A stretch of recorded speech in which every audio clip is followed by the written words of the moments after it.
ഇത് വെച്ചാൽ പ്രിന്റ് ചെയ്താ ഇത് വെച്ചാൽ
Great.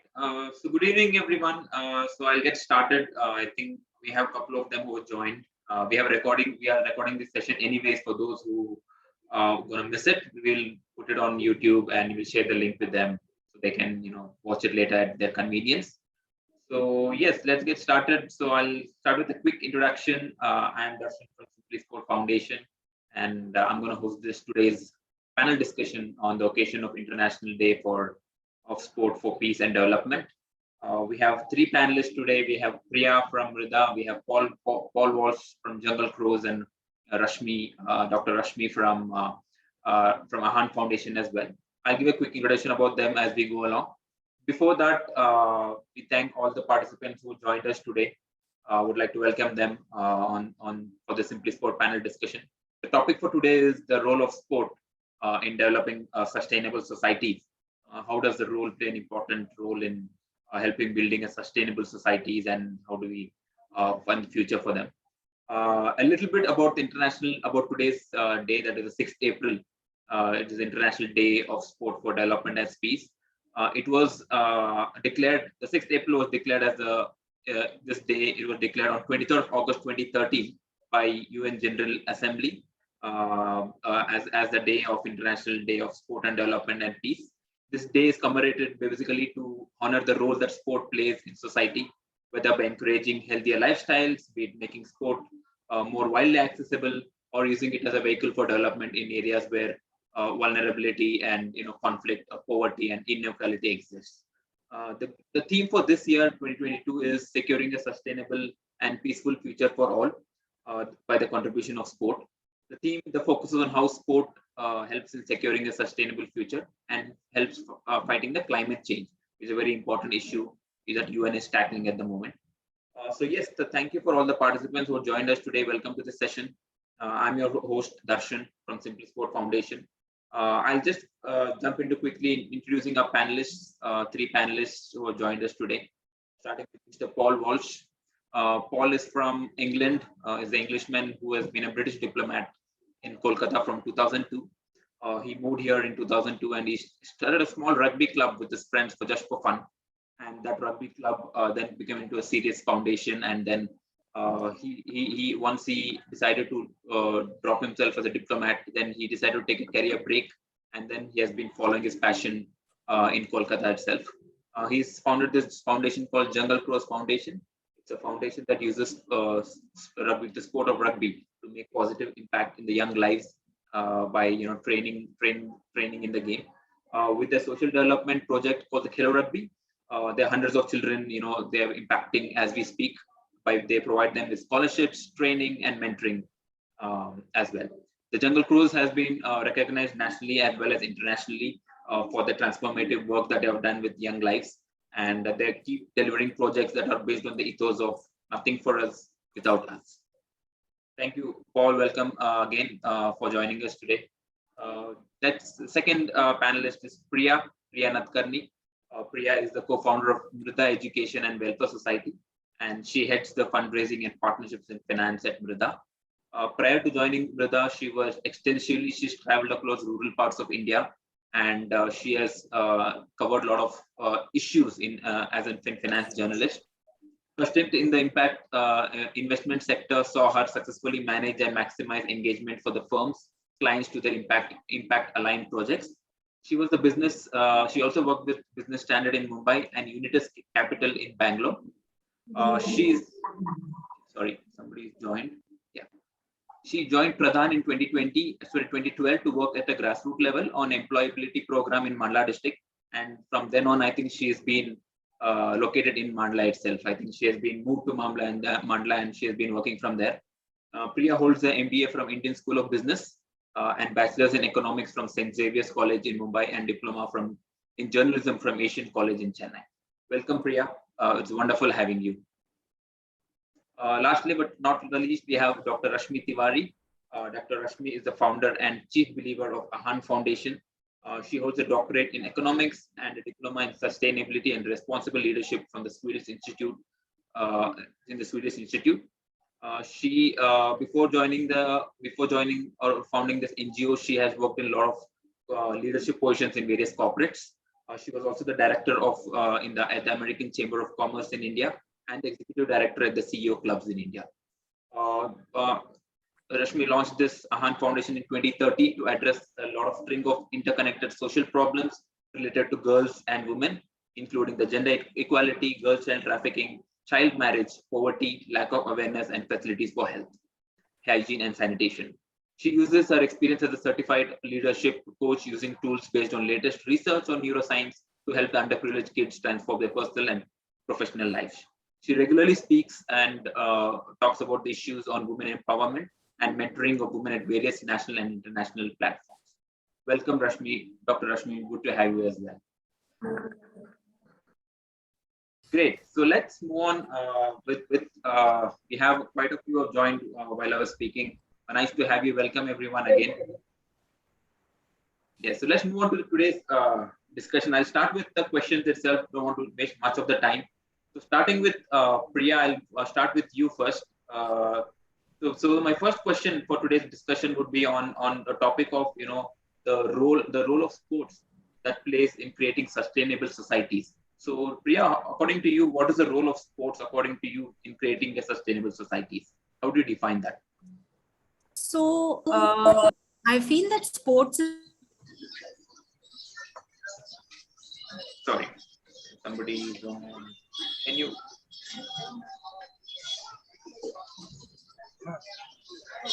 We lost Priya in between, I think.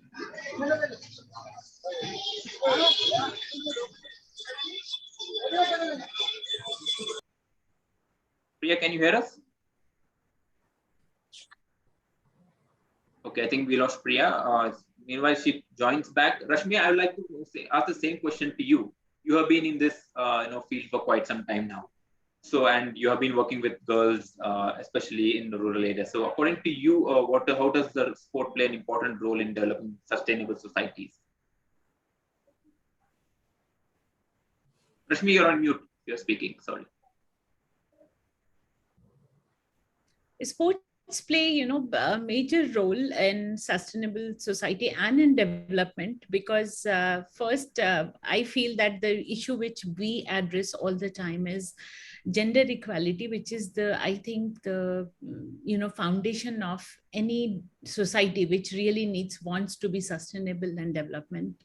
When girls come on the ground to play, it really creates a level playing field. And with it also brings in front all the issues which are faced by the society. And as Gandhiji said that, you teach a man, you teach a man. If you teach a woman, you teach a village. So your whole family. And this is how the sports also play. When girls start playing sports, I have seen in our experience that when they started, they not only played sports, but they also started talking about child marriage, trafficking, why are the education facilities not available, why aren't they not going to school, or some of the friend is why she's getting married elderly, why she's having some problem. So in that way, we have seen that, a lot of issues come on the front and then it's discussed, and it plays a huge role in development, personal development, because society becomes interconnected, and to some extent, physical infrastructure also develops. Because when you focus on sports, then you focus on schools and all the connected things, healthy lifestyle, and it's very interconnected, which the sports bring to the front. I think Priya is joined back again. Sorry, Priya, we lost you. I think. No worries. Bad connection. Yeah. So what I was saying is that sports, I feel, is a great leveler, regardless of who you are or what background you come from. Finally, it all depends how well you play on match day. And we've seen that today more and more players who are playing at the highest level come from extremely adverse backgrounds, from modest backgrounds. So sport is a great way really for people to reach a respectable position in a society by dint of hard work. This is also, I feel, less true for other areas where it is a lot harder for somebody from a humble background to actually make it to at least the middle class. To good circumstances. So to that extent, I think it does help in creating more equal and therefore more sustainable societies. Now, what we need to do is we need to make sure that the ladder for sports people is smoother. So even after playing sport, they can continue to do well in life and society to ensure that, the society is more sustainable. Right. But when you talk about sustainability, what does it inculcate? I mean, is it just about making sure that the beneficiaries are supported enough, and the program runs longer? But what do you think? What does sustainability mean in sports ecosystem? So sustainability, I think it is in my view. So when you talk about a sustainable society, what you really mean is that all the people in the society have access to opportunities, which Right. is not the case today. Not everybody can afford to play, for example. So the mere access to opportunity today is not equal.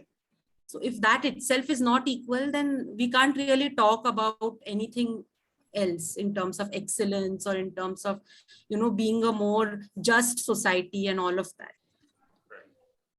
Go ahead. Great. Paul, you want to add to this? Your experience?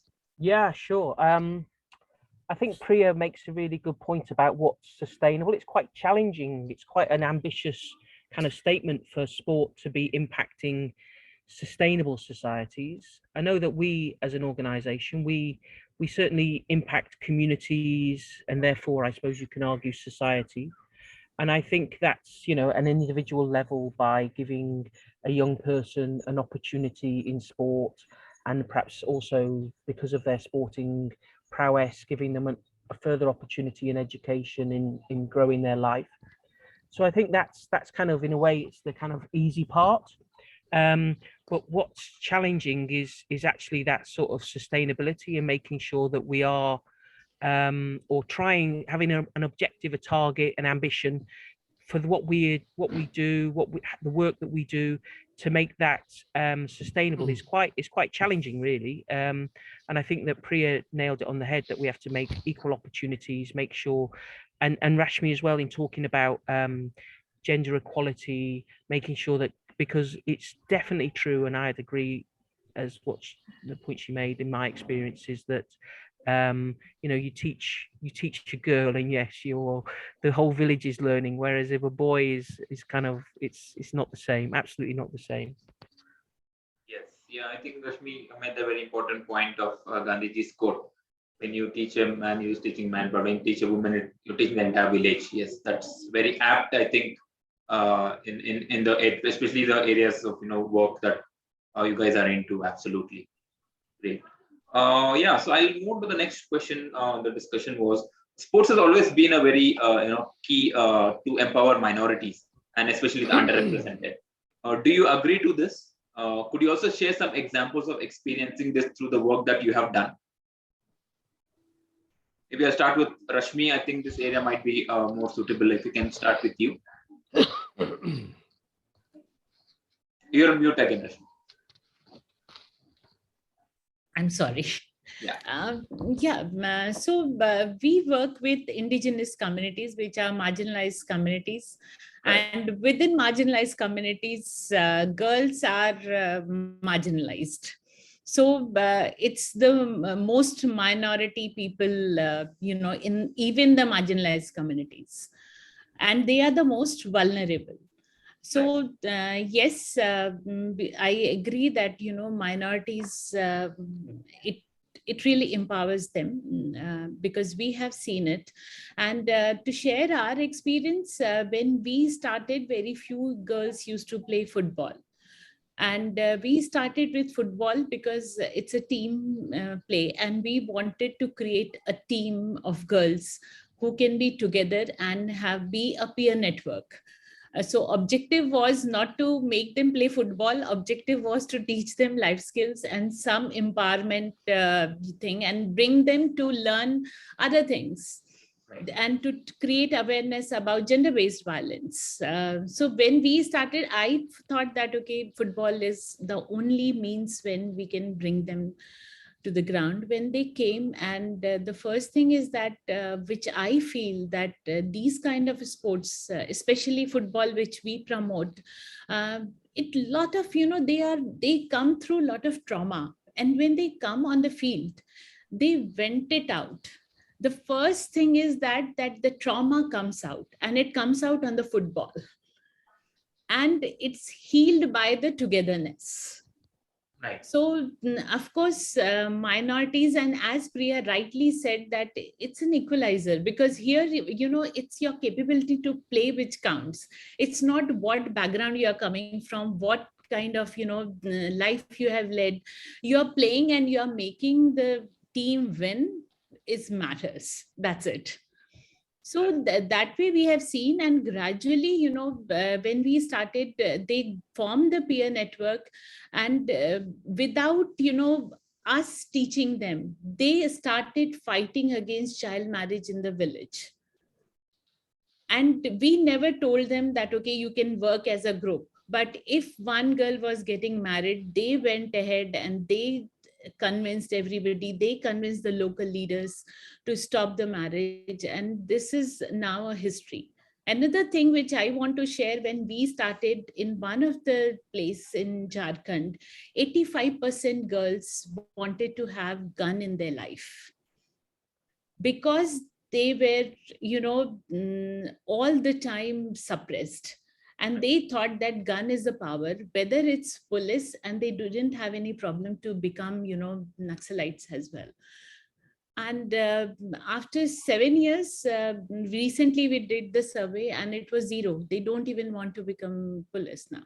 They want to become fitness trainer. They want to become Air Force pilot, and a lot of many things. But gun is not there in their life. So I definitely feel that it's a minority, it's a huge role to play in, bringing the equal society. Yeah. Right. No, clearly, I think that empowerment example that you gave, how that girls have transformed themselves and opened up to various other roles, that is clearly visible over the work that's been imparted. Great. Thanks, Rashmi. Thanks for sharing that. Priya, what you would you like to share your thoughts on that? Sure. So, we picked football really because so we work with children from Gond and Baiga communities over here, and these are STs. So everything that they get is, through affirmative action in most cases. And what we wanted to change was that we wanted to empower these kids, because if they could be good at a game like football, which is so mainstream, then the kind of self-esteem, the kind of difference that it would make to their self-esteem is tremendous. If they could actually, go to a playing field outside and win against regular sports teams, and the kind of impact it would have on their self-esteem is tremendous. And that I felt was the biggest kind of achievement for the kids and for the community in general. If I had to cite some instances, what I would say is that the tribal society, like, kids don't talk as much. Even if you go to their homes, they are not very and they won't speak to you as much, and you will feel that there is a strange kind of silence in the villages, but they are comfortable with that. So what happens as a result is that when they come to school, they are not very used to talking. So the verbal skills are not very well developed. Now on the football field, I remember when I had to get them to call out each other's names, it was such a task for us. And just that one thing was such a learning for the kids as well, that they have to speak. So, it's small things like these that have kind of helped us get them to the mainstream and make a difference in the community. Yeah. And also when coming to the themes, right now, I'll come to Paul also later, but team sports, everybody is taken to team sport, like your Rashmi is football, then Priya again football, Paul, rugby from Jungle Crows. So is there any particular reason why team sports is more adopted? Like, is it could be, one is that it builds team, to work in a team environment, you get to interact more, there is learning from each other. But any other points that you feel that as a team sport makes more impact? Is there something like that? Right, should I have a go at that? Yeah, please, Paul. Yeah, sure. So I think just interestingly, before that is just to say, I think we've come at this area slightly differently, in that we were a rugby club, so we were all interested in rugby. We all played rugby. We were all passionate about rugby, and then we began to sort of notice the effect of the game on the young people who we were playing with and training with, and we realised that it had this kind of quite powerful effect, and it became a kind of unifying activity for them all, a passion for all these young people. And so then we realized that it did have some power. And I think what's interesting is that part of that was about it not being a mainstream sport, actually, in that it was something that was special and unique to them. There was no kind of adult interference in anything they did, because nobody really understood. They had this odd-shaped ball, that they sort of threw around, and nobody had a clue what that was. So adults sort of left them alone, and it became something that was their own. And so I suppose that takes us on to this idea of why team sports. I think there's a few reasons why. I think it does have an amazing unifying effect. It brings people together. There's this kind of those sort of values that we all associate with team sports, supporting each other. And I think rugby, football, and perhaps less so cricket. I'm sure I'll get murdered for saying it, but less so. I think cricket is less of a team game. You can, a player is out, there's two players out in the square, you field kind of as an individual, you bat as a kind of an individual. I know you have to have an understanding with the person you're batting with, but when you play rugby, when you play soccer, it is about supporting each other. It's about being, the team has to play to a certain plan, a certain strategy. If you're going to be successful, everybody has to buy into that idea. So team sport is really valuable in that way. And also as a kind of, we also do some individual sports. So we have a cycling team, and I can tell you that the value for money, which is, I know, a very practical issue, but, I have to buy one rugby ball, and, 30 children can have an amazing time. Whereas if you get into a lot of individual sports, say you need kits, equipment, whereas football, football is, by its essence, it is a ball. And that ball, if you go to the villages, and I'm sure in the projects that others work in, that ball can be, tightly wrapped kind of rags and newspaper, and that is the ball. It costs nothing. It's kind of made by the children themselves. They love it, and that's their ball. And so that kind of idea of a simple, rugby, you run forward, you pass the ball back, and you have to get the ball over a line. At its basic essence, football, you kick the ball, you have to get it between those two kind of jumpers or rocks or stones, or if you're lucky, goalposts on a kind of field. Bumpy, no grass, it's kind of all the same.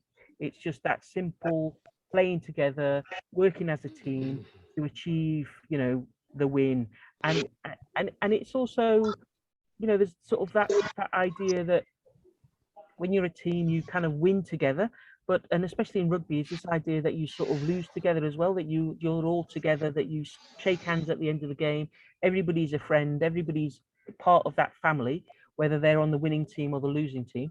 And I think that also makes it quite valuable, is that you don't always win. You know, you can't always expect to do well. And I think that's quite powerful for a young person to learn that lesson. I mean, they can learn that lesson. They often have to learn that lesson the hard way, but in sport, they can learn it with their friends in a supportive environment where a coach will kind of pat them on the back and say, you know, don't worry, get up, try again. You know, this is, you know, perhaps you don't say it, but it's life, that you sometimes win, you sometimes lose, you try hard, you keep getting up, you keep going forward. And that is how you have to kind of treat your life. And for a lot of these children, it's having understanding that they keep going, that they need to keep trying, they keep learning, they keep putting effort in, and that's the way that they're going to achieve something. Absolutely. A very interesting point you made, Paul, on why, you know, team sports actually inculcates this culture and, you know, gives them life lessons also. So on my next question is based on that the same point when you told about life skills, right? Sport obviously imparts life skills. But how do you think we can make this more measurable and tangible through the work that we are doing? So how can we make it more measurable and tangible? Yeah. Rashmi, you want to get it, or Priya, anyone can do that? Sure, I'll take it. So we've certainly seen, you know, academic progress among those children who have taken to sport. Even in our extension work, we have seen children really focusing on learning the game and getting better even over a 3 to 4 month period, simply because they love the thrill of competing on the field. So I think that we can link this to school attendance, academic scores, lowered incidence of tobacco consumption, which is such a big issue in the region that we work in. So I think that, you know, that's one way of actually making it measurable and tangible when we are actually looking at impact. Right. Cool. Rashmi? Yeah.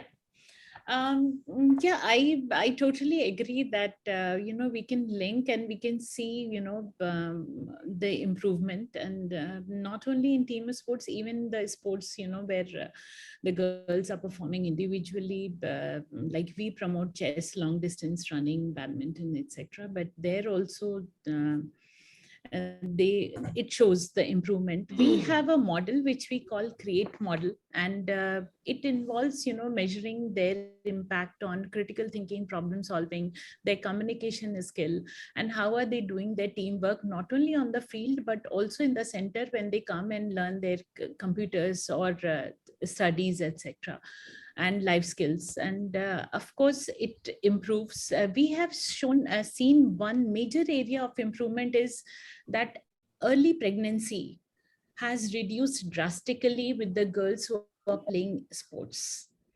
And somewhere I link, because it's a conflict area, they don't have too much of entertainment or options.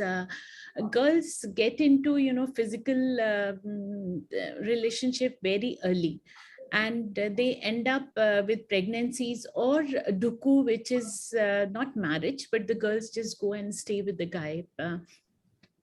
These kind of things. But places where they are playing sports, I have seen the huge, you know, reduction in these things.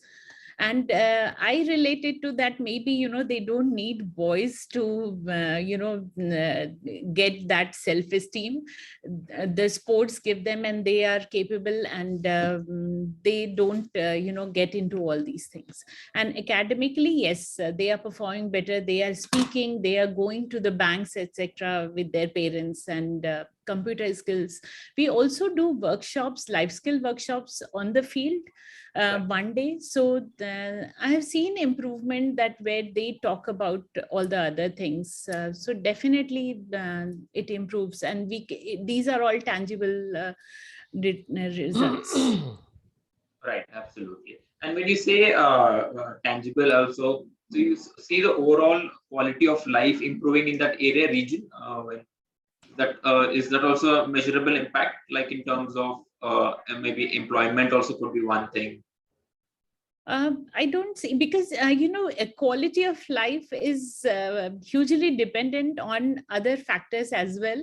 So I won't claim that the quality of life has improved, because that depends at what kind of schemes government is coming with, and access to all those things. But as far as girls are concerned, yes, it has improved in the sense that for the first time, I think from village, we are sending 6 girls to do graphic designing courses. So if you see that, okay, but it's one-off case. I won't say that just playing football, the quality of life improves. There are a lot of other things which need to be, provided with sports. Absolutely. I think what I would like to add is the quality of sports infrastructure does improve. Right. If a lot of kids and a lot of people in that region are playing, absolutely, then suddenly they start demanding. Yes, absolutely. I think that's where Rashmi did link that part, in the initial first conversation, how starting with sport improves the quality of infrastructure. The infrastructure is improved. There are more playing grounds available, more equipments available. I know the demand obviously comes in, because you need more equipments, more better infrastructure in sports. Absolutely. Great. Paul, to improve the quality of life, I think the government should promote more career options in sports. Right. Especially for girls, because after 12th or after 10th, where there are no schools in the villages, there are not many reasons for them to stay.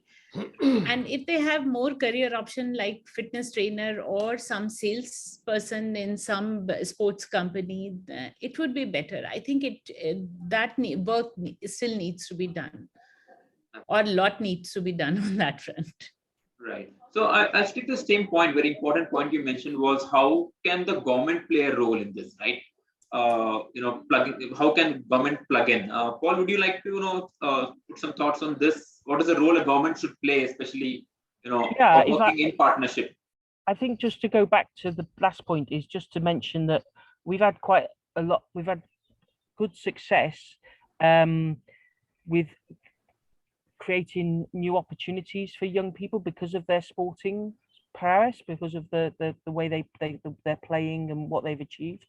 Right. So having partnerships with private companies and organizations that can provide jobs and are often on the lookout for young people who are, have good skills, but also the skills that are perhaps sometimes a little bit intangible. They can't quite, that have had the sporting experience, are good at organizing, and a lot of the work that we do in our community program with this Keller Rugby is about getting young people to organize, getting them to be leaders, getting them to make things happen themselves.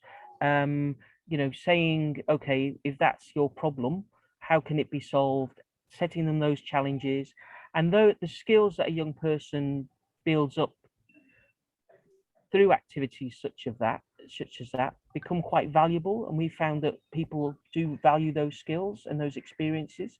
And obviously the skills that need to be taught in a kind of more formal way, perhaps learning English, learning a particular, as was mentioned, graphic design, and those kind of more formal skills are very important. But I think sport does provide a lot of that people talk about grooming, but it's not grooming. It's like intangible kind of experiences that young people who have been involved in sport, been involved in community action, perhaps through their sport, they have those skills in abundance, really, in those experiences. So that's quite valuable. We found that to be very valuable with partners. I mean, I'm not probably the right person to talk about government. I kind of sometimes more pull my hair out in some of the government schemes, but I think government. I mean, I think I'm not quite sure who mentioned, but the idea that, you know, a young person, especially in the rural areas that where we work and others work, you know, a youngster does their class 10, does their class 12, and then it's kind of like very limited options. And I think that there is definitely a way that that can be, that government could look at that and say, okay, we can see that that, you know, there's talent, and how do we take that talent and make sure it has the opportunities that it deserves. So I think that, you know, government does have a role to play. It obviously has budgets, it has personnel, it has infrastructure, it has services, and I suppose it'd be nice to see those. You know, there's a lot of kind of resources now going into seeking gold medals, which is really exciting, really inspiring for young people, but probably less focused resources going into kind of mass participation where that takes a young person. So I guess there probably needs to be a bit of balance, and if a bit of that kind of Olympic quest, you know, gold medal quest money could go into more kind of general resources, better infrastructure, better facilities, much as I know how difficult those things are to create and manage, and perhaps that would be quite beneficial. Basically, you're saying more of at the grassroots level, if there's some, you know, support as well, that will be, you know, make it more easier, you know, or some money coming in at the grassroots. And I think, you know, there's a you know, for example, I know there's a playing fields federation in India, and, you know, that would be, if that, you know, that could be sort of, those ideas could be mobilized. So infrastructure, not you know, not building something that's going to require huge budgets to maintain, but, you know, if villages got slightly better facilities, fields were flat, were kind of nicer to play in, then that would encourage more grassroots participation. You know, that a playing field was always in the plan for making a new school. You know, if we look at the very top schools, they've always got somewhere for the children to play. Let's make village schools, government schools, they must have a field. You know, they should have some space where children can play. Everybody should have a football, you know, the minimum standard of facilities. great, clear. Priya, A rugby coming ball. back. Yeah, sorry. Yeah, great. Priya, coming back to you, would your in your experience, where you get a chance to interact either with, you know, at the government level, is there been, you know, some kind of handshake there, or, you know, support, or any interaction there? So we have interacted with you know, sports officers and Right. PT instructors, but what we found was that the overwhelming perception in the government is that sport is not education, True. right? So there are budgets, every government school has a certain budget allocated to it, where they need to procure equipment in terms of footballs or whatever equipment. There's a list of equipment and they need to procure it and use it, but that's never done. So for the district of Mandla itself, you know, there are, I think, somewhere around 400 to 450 odd schools, and maybe a little more, but the total sports budget is, you know, around 90 lakhs to 1 crore. So it's probably not as much, but even the budget which is there, which is not, it's not utilized. And that's very clear from the fact that, you know, kids want to play, but they don't have a football. So when we organize our annual baby league, which really sees, you know, more than 300 players from 20-25 odd villages here, the overwhelming concern for them is, how will we get a football? How will we practice? So here is this money which is lying unutilized in the school, and we have these kids who want to play, but the issue is that there is no, they don't have access to it. So this brings me back to my earlier point, you know, about how access to opportunity to play is probably the game changer in this whole debate. I would just like to add to Priya's point that they say that, okay, sports is not education, but if you see the level of education and what kids know in rural India, that's pathetic. Even 10th class student can't do normal division at times. And you can imagine that if that kid is just playing sports, so many a times, this perception that we are playing sports, so we don't need to be focus on academics. It's kind of inbuilt in the education system that it's sports versus academics. And that's why, some definitely focus on sports, but something which should go in sync with it is foundational level learning. Because these girls, when they play sports, they come to class 10th and they don't know anything. So even if you partner with some organization which can train them, they are not ready for any profession. So it kind of brings a very bad example or creates a bad example for other girls that, she used to play very good, but she couldn't get a job. So it's better to do something in academics and get some small job, or just get married and go away. So I think more, marriage between sports and education is needed, where it's in the holistic way a child is being brought up, even in rural India, as it happens in urban areas. There are so many schools which promote both. Right. I think it's a real challenge, that idea that they did so well in sports and they couldn't even get a job. We sort of face that quite often, and it is a challenge to kind of change that perception that, why would I send my daughter, son to do this game? Look at this girl, she did so well, but there's no job. Because that's kind of ultimately what people are thinking, is that there should be the reward at the end should be this job, and of course that's how that they see their way of getting beyond where they are. So it's quite a hard thing to kind of deal with.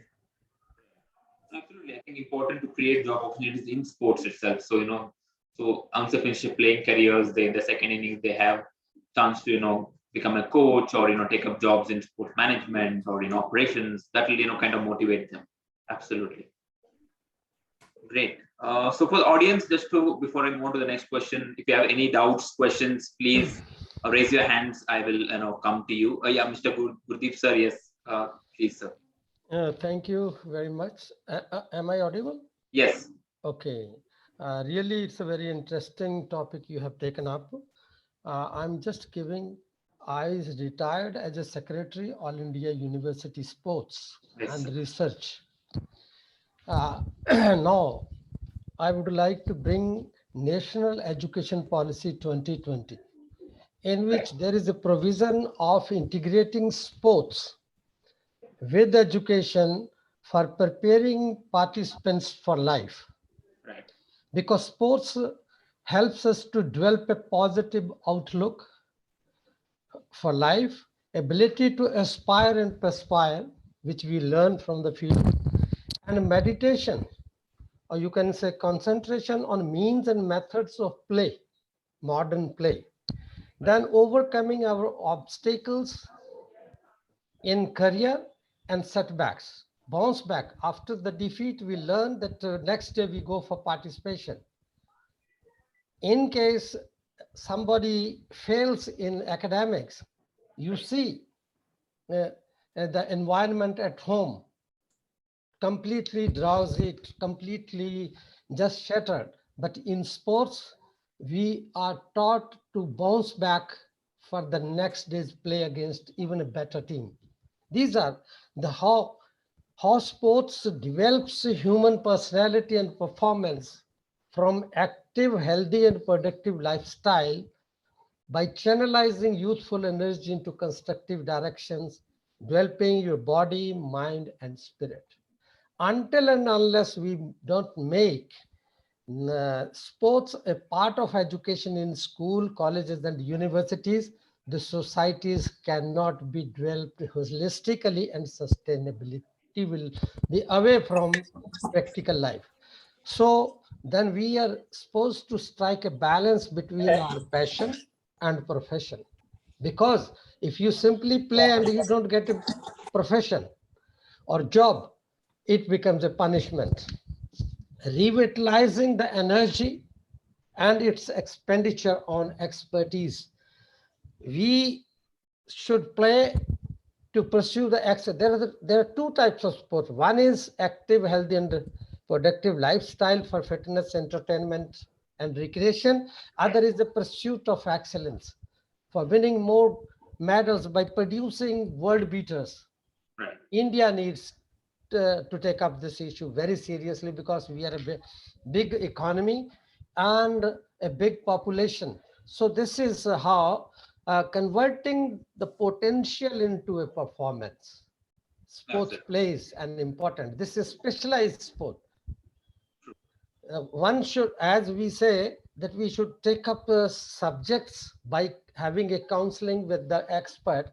Similarly, we are supposed to identify the talent through genetic endowment of the player, genetic studies, then providing them a conducive environment at home, school, colleges, and university, as it is being done in other country. I had my education, sports management from Springfield College of Physical Education and Sports Science in Massachusetts in 1993, 94.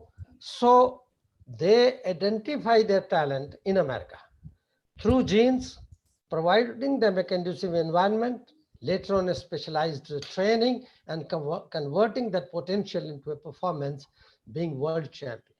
That remains to be united. So education, when blended with experience, it automatically becomes excellence. So more points was raised towards government, that government is not doing this, government is expected to. We should come forward. I'm ready to help you people a little bit, whatever I can. Public-private partnership. You can see world's top universities, even Harvard University, I have seen, I have been there. Springfield College of Physical Education and Sports has a MOU with them. I've seen playing this Michael Jordan in my college. He was senior to me. And we were together in Olympic 1992 Barcelona. So we should plan our program, work with the government of India, public, private, because everything cannot be expected from government because there are not even experts are sitting on the chairs. Some politically motivated, politically supported people are occupying coveted chairs. I have seen working with government of India as a secretary. So this organization is doing well. I'm first time attending your program, but you have taken up a very important issue. First you develop the individuals, then society, then nation, then world. Keep on increasing your 180-degree vision. So then lastly, pursuit of excellence needs to be cultivated at the grassroots level. Government of India is providing everything and anything to the national players, not at the grassroots level. As Rashmi was speaking, at grassroots level, we need to work hard. We should work hard at grassroots level where it is hardly worked at grassroots level. So then best examples are from the field, not from the files. Our bureaucracy is providing us knowledge from the files, which is written way back, but they have not seen field. The ideas which do not pass through our muscles are not fully possessed. This is the real education. Theory, practical and theory, keep on modifying and you will reach. So a champion of his own mind is a champion of the universe. First, you are supposed to win your heart, then you can win others' heart and become a champion. These are my personal. So we have four points I've noted from your discussion. What we need to focus and develop, that is a culture, nurture, infrastructure, and structure.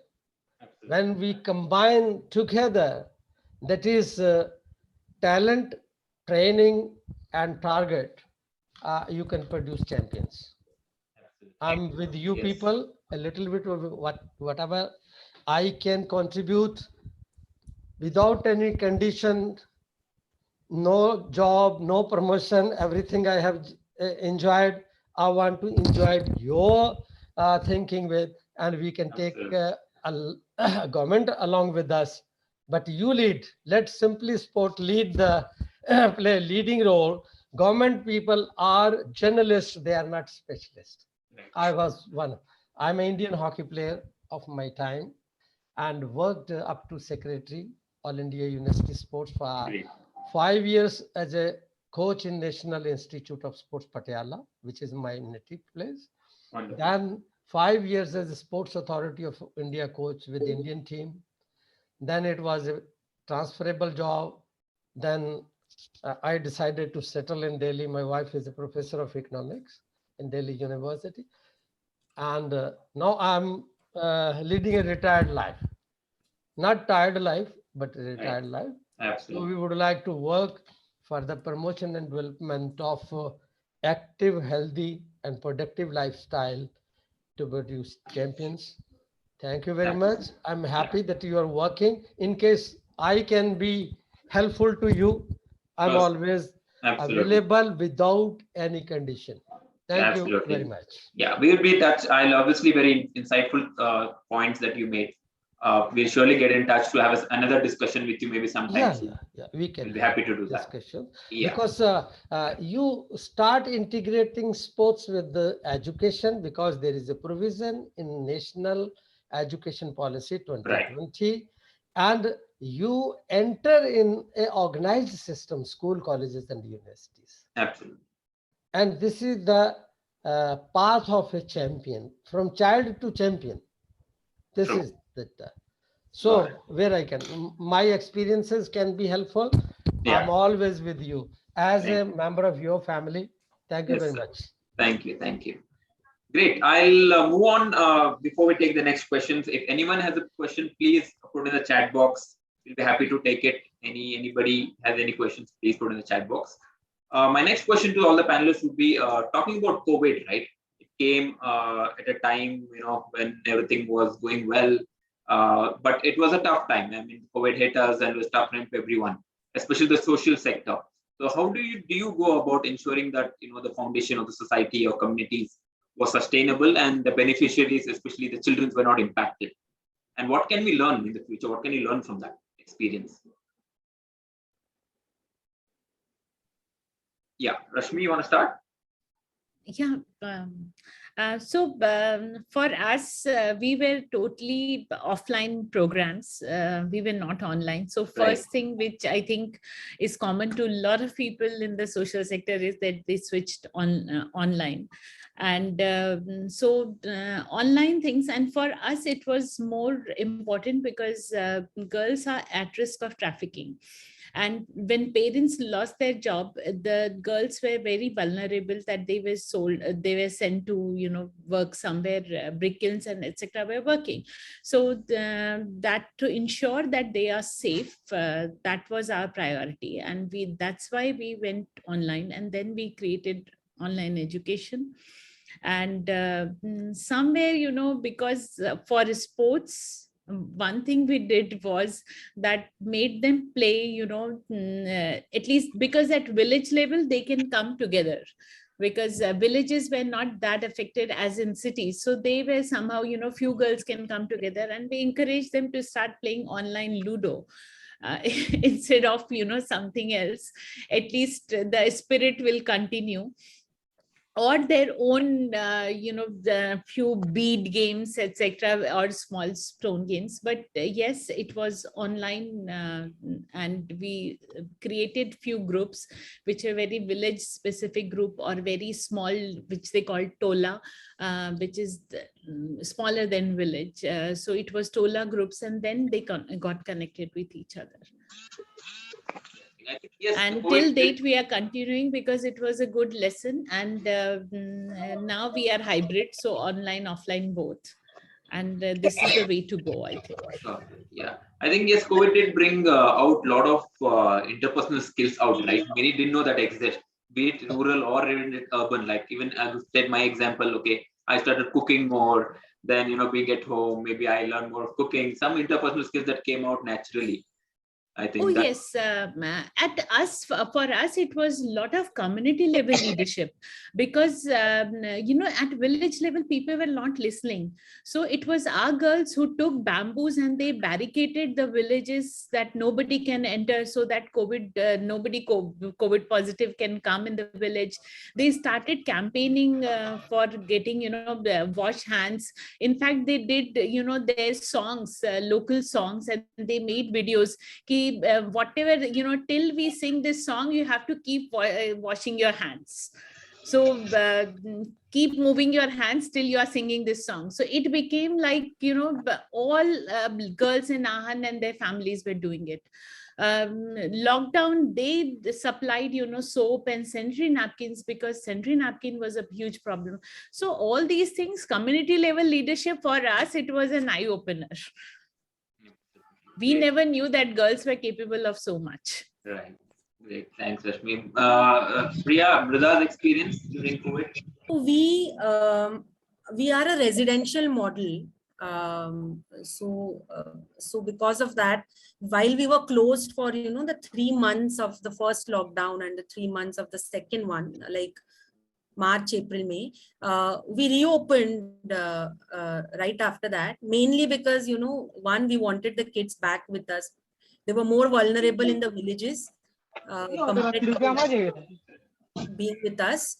Malnutrition is a big issue, so at least with us they would get good food and enough to eat, compared to being at home. Also, the parents wanted to migrate to the nearest cities for work as soon as the lockdown was lifted.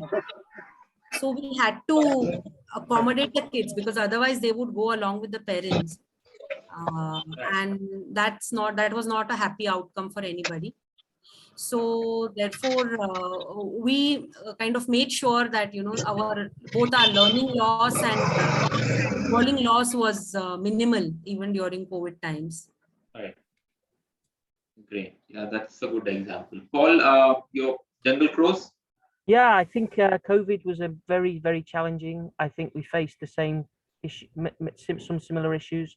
We'd previously basically been an offline, what we call now, we talk about this now, offline program, and suddenly we had to, reorganize, recreate, reinvent what we were doing. And I think that I can definitely agree that we saw some amazing creativity from the youngsters. I think what's really nice, I'd give a shout out now to the kids who are watching this from Saraswatipur, a place where that would never have had any kind of online facility, and there's a group of kids in our centre now, 10 or 15 of them, all watching this, listening, and that's something you could never have imagined kind of 2.5 years ago. That would have been, that would have taken us a week to organize, whereas now, you share the Zoom link, they log in, there's Wi-Fi in our centre, that they can sit and watch it and take part. So that's just great, and those things are really positive and really good.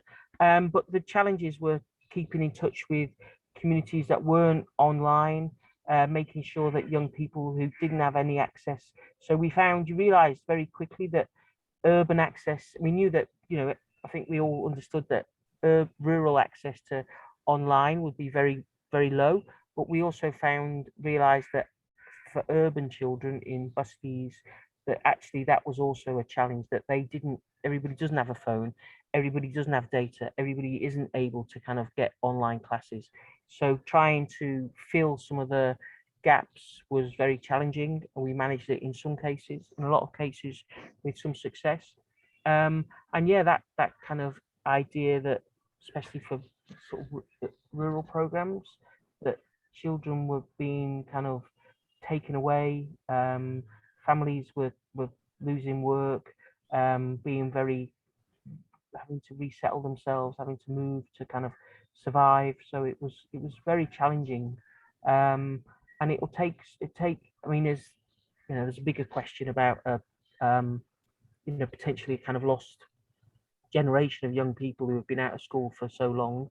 I mean, there's huge questions that are going to take many years for everybody working together to solve and to Yes. be a part Yeah. of the solution. Yeah, I think to get back on track, it's going to take some thinking and some time for that, for sure. Yes, great. I think we are short of time now. I'll just move to have the last question, and then we can move to the questions if any.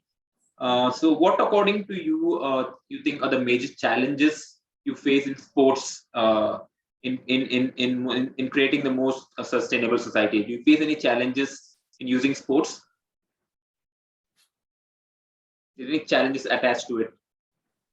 So I think one biggest challenge is that at least for somebody from a poor tribal or rural background, there isn't as much of a pathway, a career pathway, as even I think Rashmi had pointed out earlier. Not just for girls, but even for boys, there is no career pathway after so say somebody wants to pick up sports and they have been practicing and they get reasonably good at it. So what do they do? Where do they play? Of course, they can play for the school, district, etc. All of that is there.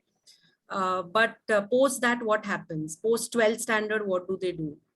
So that's what we want to build out, at least for the rural kids. Eventually, what will these kids do? And we feel that, so there are a couple of things that we have in mind. One is, of course, football coaching, of which there is a huge dearth of, as we are ourselves discovering currently. The second is the armed forces. Just preparing these kids who are inclined towards sports, preparing them to crack the armed forces entrance exams, Yeah. because army is a good avenue if you play sport. Absolutely. So those are the two things. We are also exploring other avenues. But I think it's important to put that in place so that there is more, at least the parents feel a lot more secure. When they make that decision to send their children to play. Right. Absolutely great. Yes, sir. Gurdeep, sir. Yes, you had a point to make. Yeah. Yes. Am I audible? Yes. Okay. Very good question raised by Priya. There is a scheme from Government of India, because I have been dealing Khelo India. If you have some good players or sportsmen at the grassroots level in the rural area, they made aware that there are selection trials every year at the district headquarters to play in state Khelo games, then Khelo India at the national level. In case, as you're telling, that in a rural area, especially Jharkhand, Chhattisgarh, or you can say in Madhya Pradesh or Rajasthan, these Bimaru states are considered to be very lazy and poor and orthodox system of working. Then there is a scheme, Khelo India. The boys and girls should be selected at the grassroots level, and they should be admitted in centers of excellence, which are fully supported by coaching, teaching, training. Everything is provided free of cost. But need is to make the advertisement and let the what you call education travel to the last man in rural area. These boys and girls have this good opportunity for free education, free sport, good nutrition, and national and international exposure to become good players. After playing to national level, there is a reservation of post in Indian Army, Yeah. Border Security Force, Indian Railways, banks, and Indian Airline. Now Indian Airline has gone to again Tata's.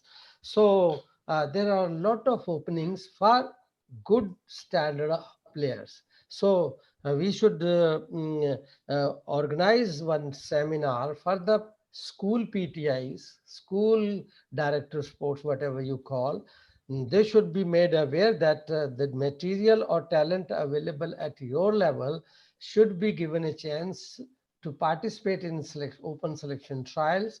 They will be provided each and everything, provided they are aware.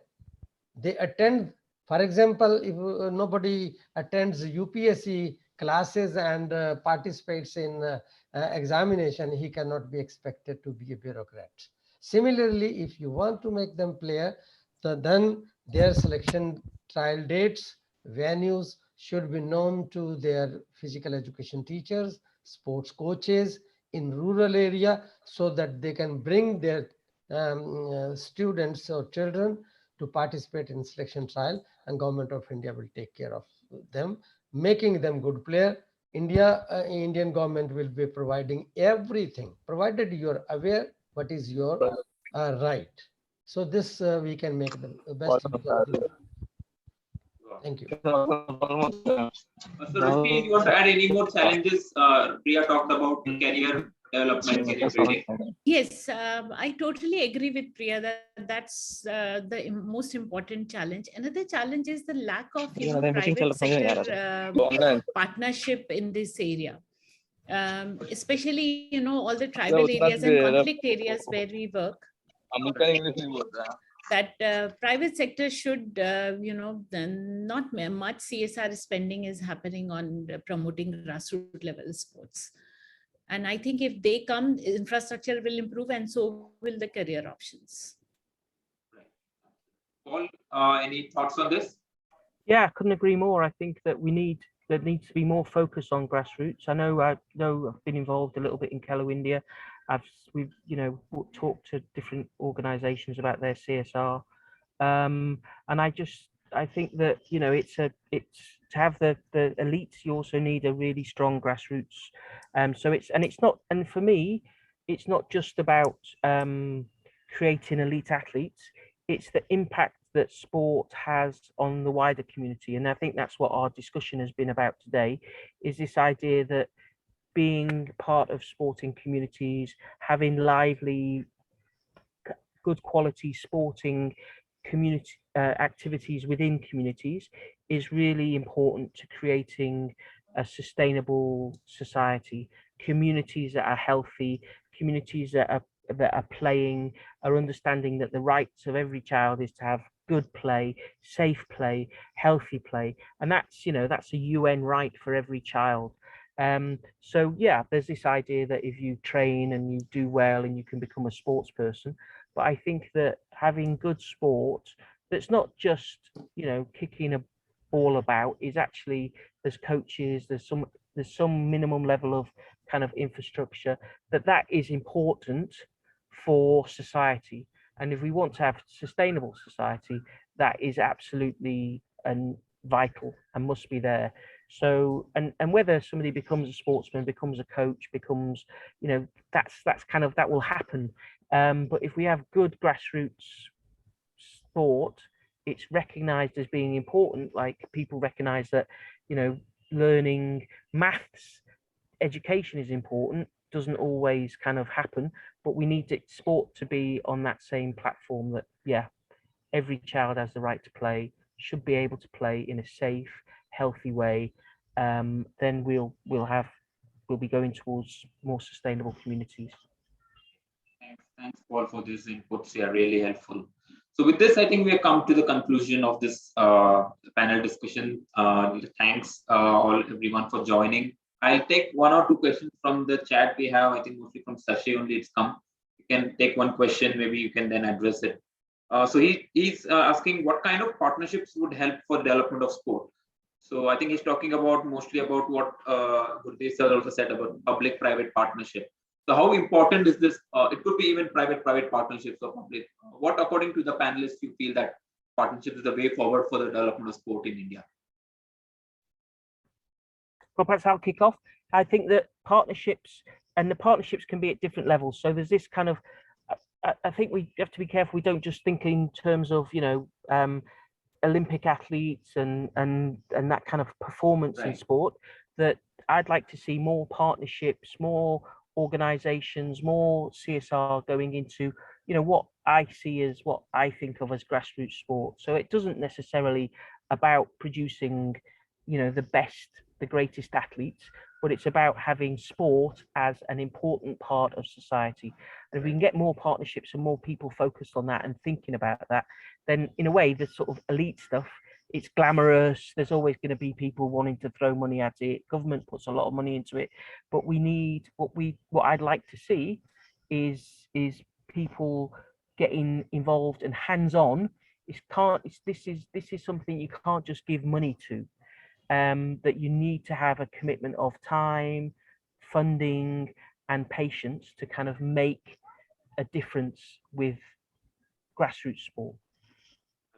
Yeah, I think very importantly, the patience, the time and patience is the very important essence here you talked about. I will say that it's more like, you know, investing, keeping baseline in mind than the end line.